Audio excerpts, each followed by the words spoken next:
यह कहानी 80 वर्षीय शांता देवी की है, जिनके बेटे को विदेश गए हुए 3 साल हो चुके थे। इन 3 सालों में शांता देवी और ज़्यादा बूढ़ी हो गई थी। उनकी याददाश्त कमज़ोर होती जा रही थी, लेकिन एक चीज़ जो वह कभी नहीं भूलती थी, वह था उनका बेटा। दिन हो या रात, एक पल भी ऐसा नहीं गुजरता था जब उन्हें अपने बेटे अमन की याद ना आती हो।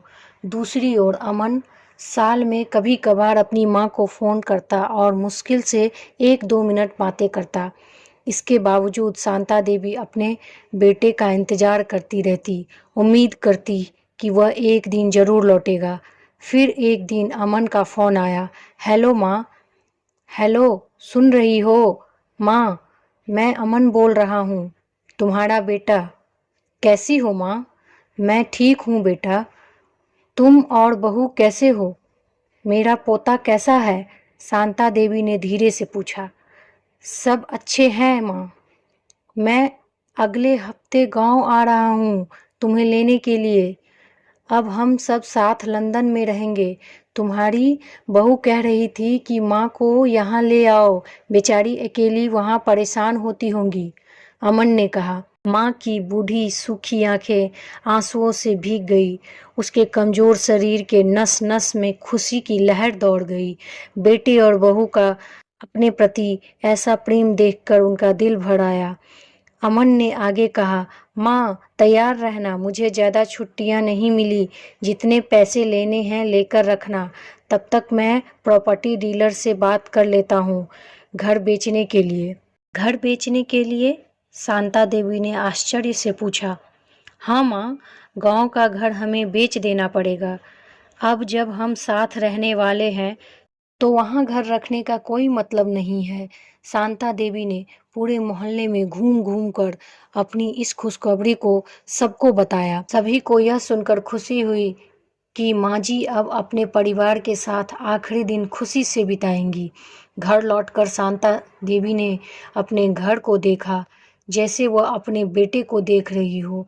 आखिर इस घर में उन्होंने अपने पति के साथ 40 साल बिताए थे, लेकिन अब बेटे और बहू के साथ रहने की चाह में उन्होंने दिल पर पत्थर रख कर घर बेचने का फैसला किया। अमन ने जल्दबाजी में घर को आधे दामों में बेच दिया। शांता देवी ने कुछ अपनी प्यारी चीज़ें समेटी और बेटे के साथ टैक्सी में बैठकर एयरपोर्ट के लिए रवाना हो गई। एयरपोर्ट पहुंचने पर अमन ने कहा, माँ तुम यहाँ बेंच पर बैठो, मैं सामान और बोर्डिंग पास की जांच कराकर आता हूँ। तुम तकलीफ मत उठाओ। शांता देवी बेंच पर बैठ गई और अमन अंदर चला गया। काफ़ी समय बीत गया, लेकिन अमन वापस नहीं लौटा।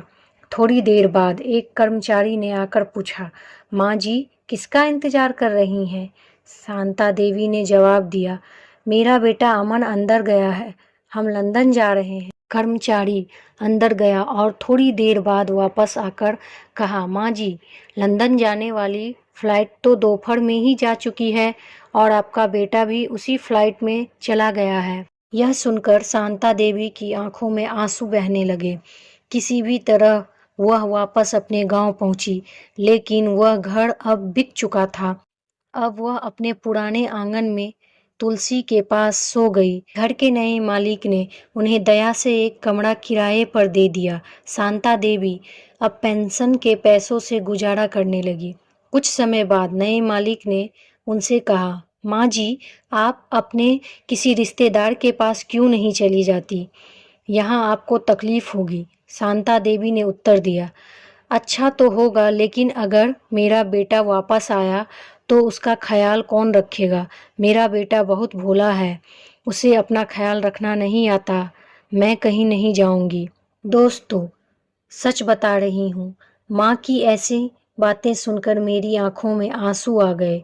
किसी ने सच ही कहा है, पूत कपूत हो सकता है, लेकिन माता कभी कुमाता नहीं होती। दोस्तों आप सभी से हाथ जोड़कर विनती करती हूँ, अपने माता पिता की जितनी हो सके सेवा करना, उनके साथ कभी बुरा बर्ताव मत करना। दोस्तों अगर यह कहानी पसंद आई हो तो कमेंट करके ज़रूर बताएं, इसे शेयर करना बिल्कुल ना भूलें और चैनल को सब्सक्राइब ज़रूर करें। धन्यवाद।